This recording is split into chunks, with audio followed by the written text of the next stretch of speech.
Hello, everyone. My name is Mefi. I'm behind the Leadership Meetup Budapest group, and I'm super excited to be here because this is a very beautiful place. And today here was a stretch conference, and stretch conference is about stretching your leadership skills, right? And for me, standing here is kind of like the stretching part because I consider myself a great public speaker when I speak in Hungarian, which is my mother language. When I speak in English, it's, well, a little bit vary of me, and I right now have this itchy feeling, and my palms are sweating and all the stuff you can imagine. So I'm a little bit dying up on here, but that's not bad at all, because this is a beautiful place to die here on stage. It would be a little bit dramatic. And also, this is the stretching part for me. So, I don't want to take so much time here on stage, because there are 3 awesome talks ahead of us. Just a few technical info. Please, if you are not a member of the Leadership Meetup group on meetup.com, then join us. We have almost 400 members right now. And this is the 3rd meetup, which is a very special Stretch Conference edition. Also, there would be a great party after the meetups, which is the Stretch Conference's after party, and you all been invited to there. So please come and have a few drinks and have some great conversations. And I think that will be all. And please welcome on stage Csaba Sipőcz from IBM Budapest Lab. Thank you. Thank you, guys.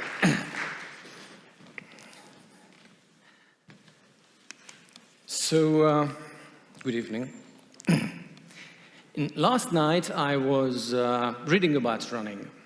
And that's because I love running so much. I sometimes believe that this is a very important stuff. It's actually what humans are very successful in. And I just love running. And I was reading all the different techniques about how to properly run, like how you strike your feet, like you're striking your heel first, or your midfoot, or your forefoot, and all that kind of stuff. And then I thought to myself that, is this really important? Will that help me? Will I be a better runner just by stuffing information into my head? Will that actually teach me anything? And the thing is that I thought that how would I teach someone to run if he just cannot do it at all? He's an alien or something.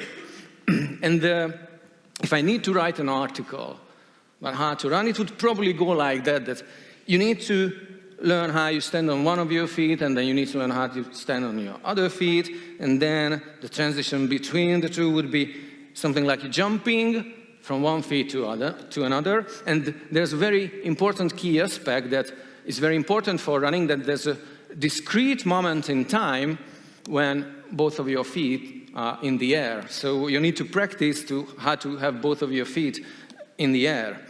And then I could go on for long. I could tell how you just put your center of mass in relation to your legs, and how you bend your knee, and how you dorsal flex your ankle, and whatsoever. And then I imagined, if by that instructions, the poor fellow would try to just repeat what the instructions are, it probably would be very pathetic. I mean, at least, or in best case, it would be like a very grotesque and funny looking thing that is someone trying to do something, and perhaps we don't even recognize this is running, or in worst case, he gets injured and he has serious problems with injuries or even worse. So, this is exactly the same problem that I'm seeing today with leadership, that we are trying to stuff a lot of the information in our heads. It's about, and we twist our minds around it, like how we can do this properly. And it's just not right. It's not right because, there's a point in running, and that is a very simple directive, which means get there fast. And you let Mother Nature do the rest for you, because she's a lot smarter than you actually. She has been working on this for several million years of evolution, so just go for it and let nature do the rest for you. You don't need to be smart to run. I mean, stupid people can run fast. And this applies to leadership as well. It's a very basic skill, and it's hard-coded. It's hardwired into our gene. It exists there. Admittedly, it can be a little bit more complex than running, but it's still hardwired. And you don't always need to be smart about it, because these are well-working things for a million years. You can rely on those skills. So if the point in running is get somewhere there fast, what's the point of leadership? And I would say that on a very basic understanding, it's nothing more than a simple social contract between members of a group.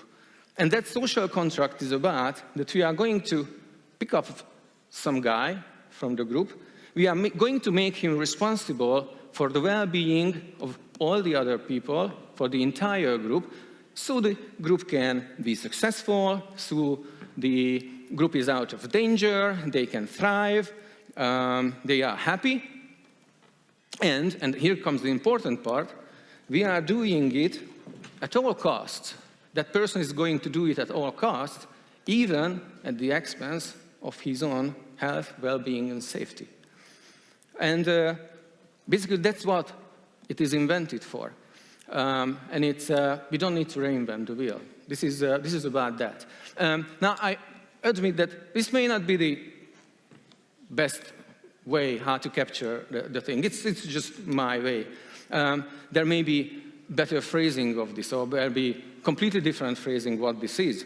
But what I figured is that if I follow that one simple rule, it makes me a lot more happy, and it actually gives me a lot more understanding in what I need to do in specific circumstances, in situations that I previously wasn't able to handle.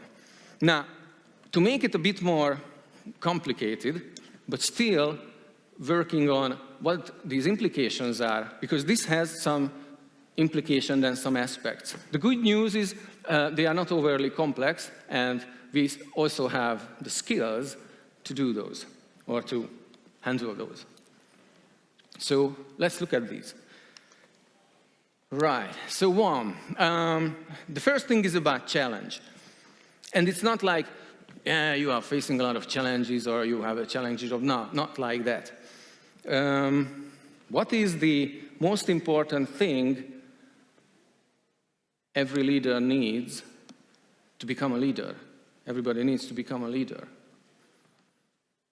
In my word, it starts with that you actually want to be one. And that means that social contract that is resonating you well. It's, you feel it deep down that, yeah, this is something I want to do. I want to put other people first. I want to put the group first, and I no longer matter. And at the same time, I'm longing for some special licenses, because the other part of the social contract is actually that you get some social licenses, you get some rights, which basically is about that you don't need to do duties that other members of the group must do for the group survival. You can still have the benefit of being in a group, but you actually relieved from many of the duties. So we are longing for that, and that makes the two things together wants to make us leaders. Now, there's a caveat here, and it is very simple that when you become a leader, it usually involves removing or replacing the previous one.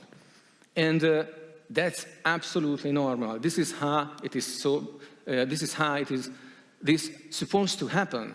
That's how it's invented. That's how the mechanism works right. So at one point or another, you are also going to be replaced. And until that day, you are going to be under constant challenge for the position.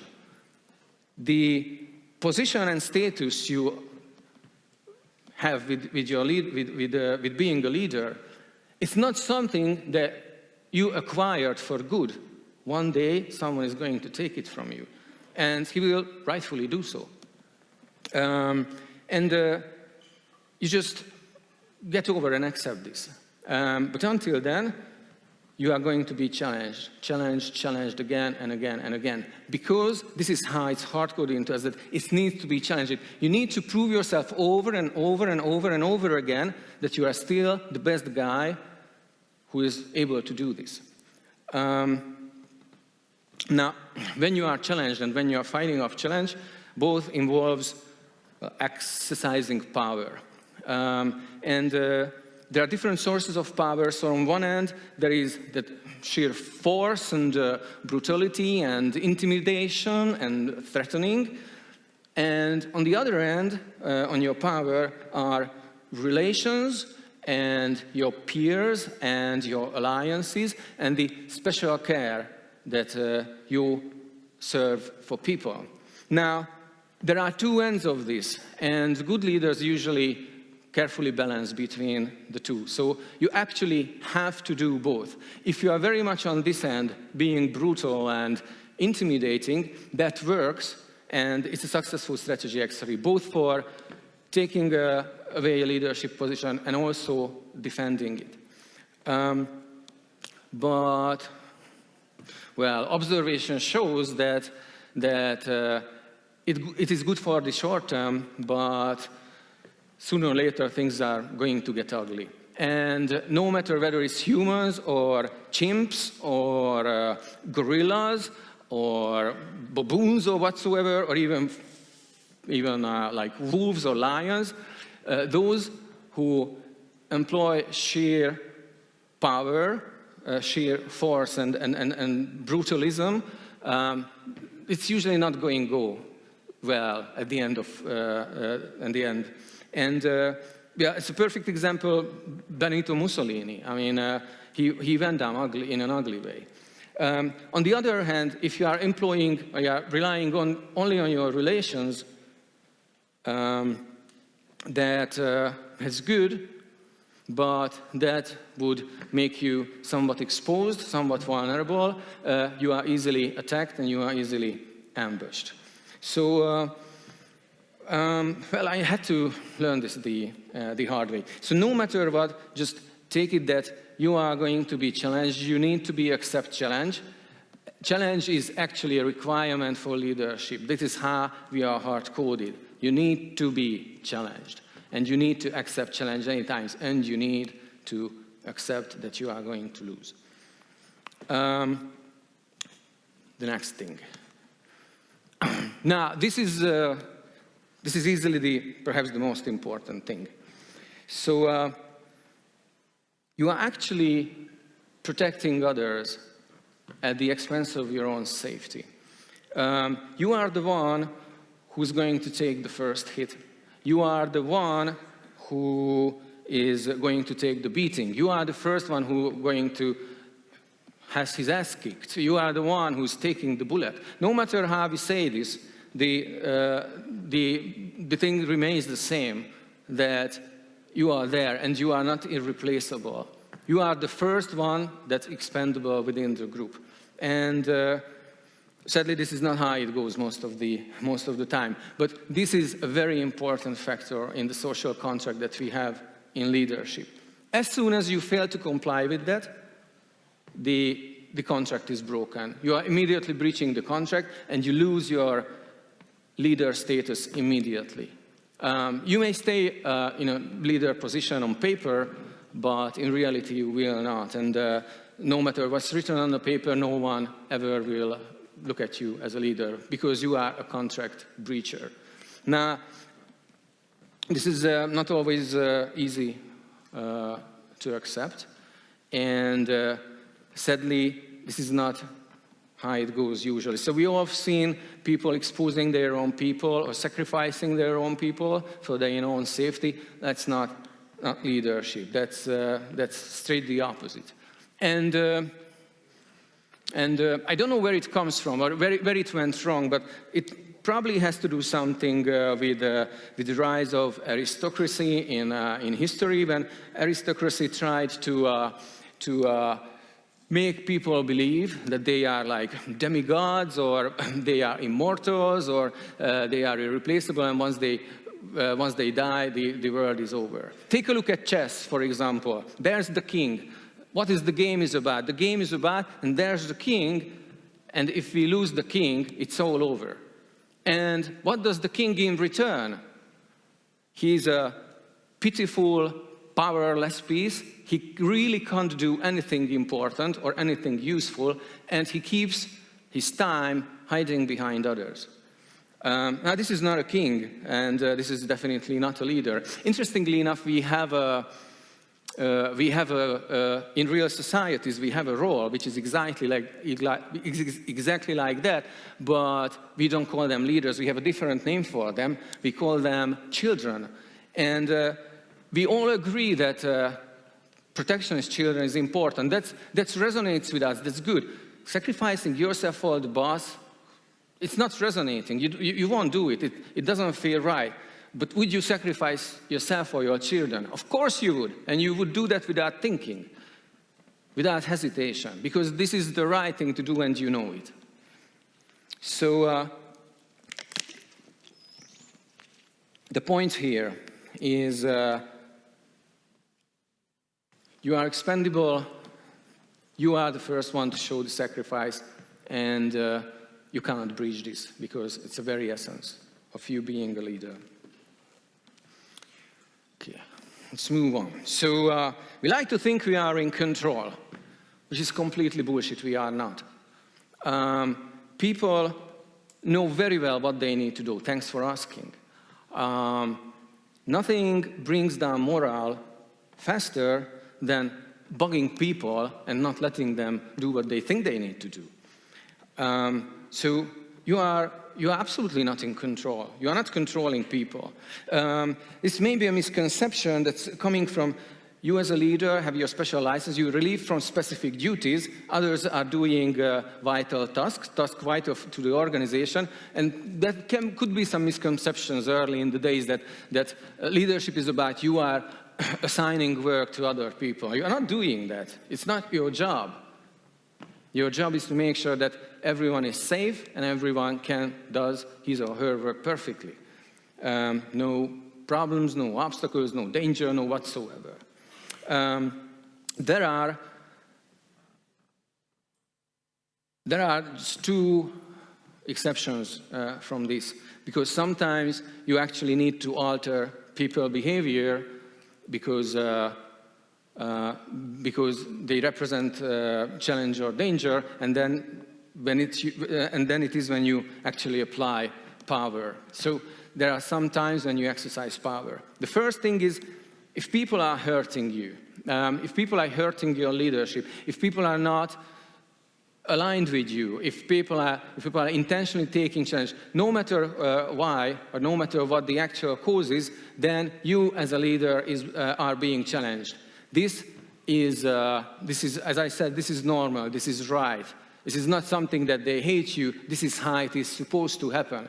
But as a response, it's a direct requirement from every leader that you fight back and you exercise power to keep your leadership, because that means that you still have the necessary power that you actually deserve that position.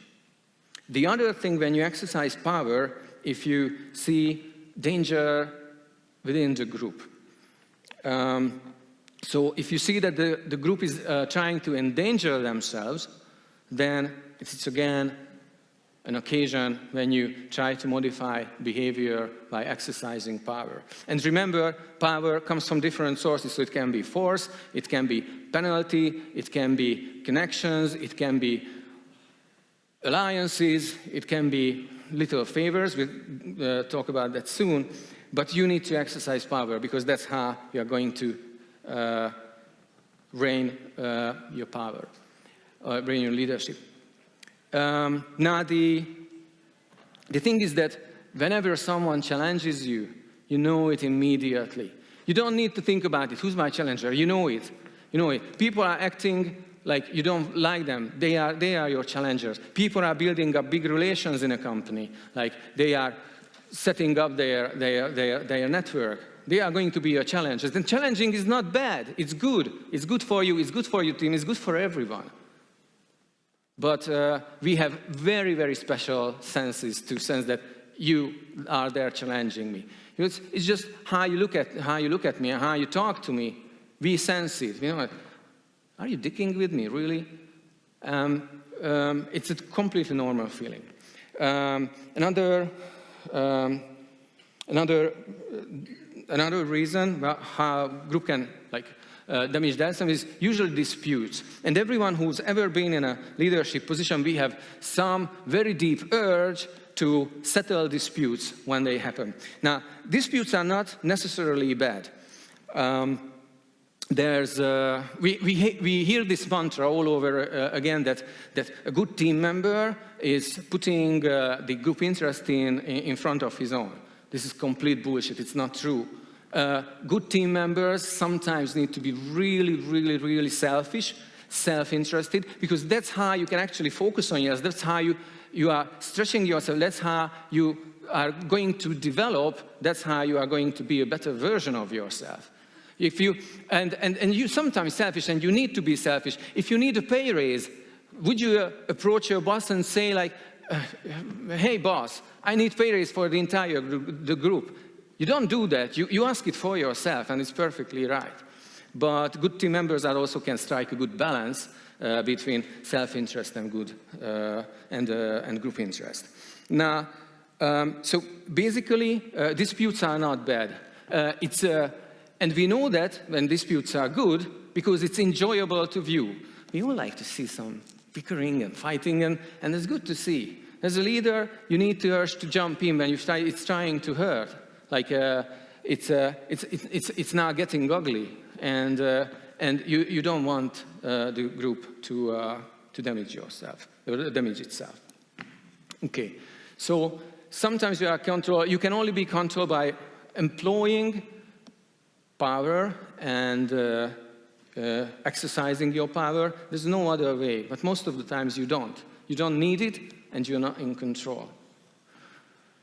And finally, so we talked about the two sources of power, and one of the most important sources of power is the exchange of these services, these favors. We are helping each other.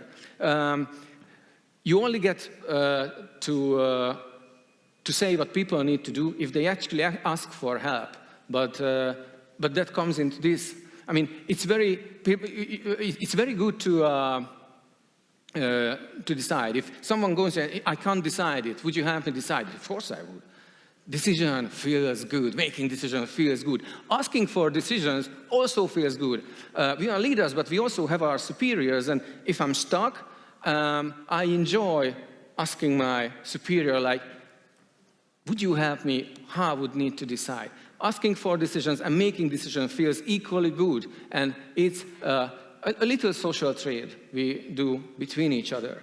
There are all these little favors and services, little perform services, little favors and helps given each other. That's how you build alliances. That's how you build support within your organization and outside the organization. It's completely amazing how much you can achieve with this. And I wish I have known this like 10 years ago, but I did not, and I had to learn it in a hard way.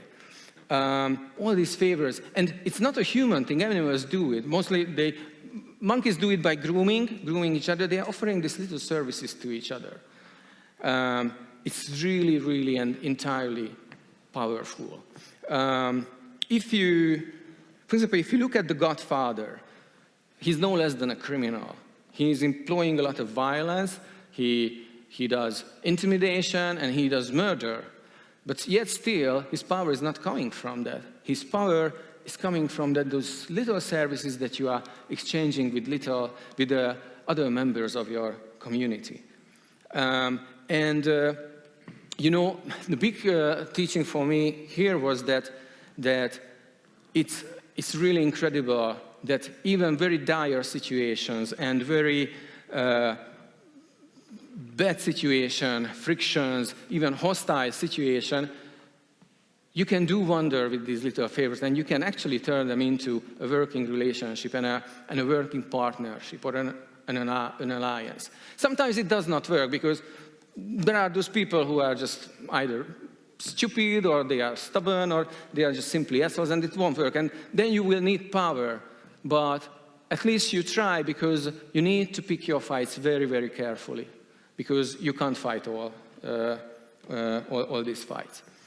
So, all in all, I know that all these that I'm talking about, I know there's a lot more depth in it. I'm pretty sure of that. I'm still learning, and I still need to learn in that.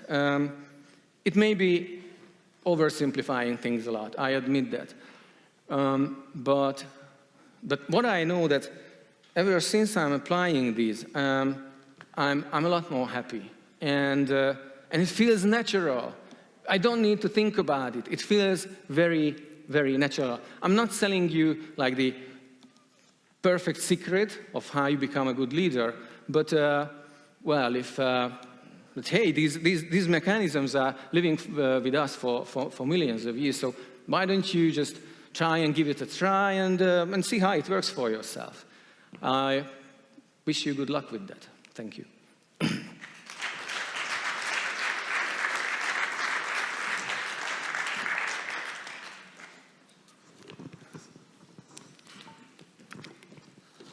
Thank you very much. Do you have any questions? If you do, please wave your hands, and I'm going to you with my microphone.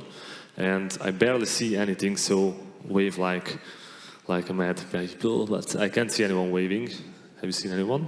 No, I have not. No. I have one question, if no one else have any questions. Can you share a story with us when your leadership was being challenged, and how did you manage it? How did you survive it, or any kind of story of that? Yeah. So when it was, and there were several occasions, like from multiple members of the team, and it comes with anger. So that's your first reaction. It's anger, and you get furious with the person. That's normal. I mean, that is something that is going to fill up you with the necessary hormones so you can take up the fights. Sometimes I won.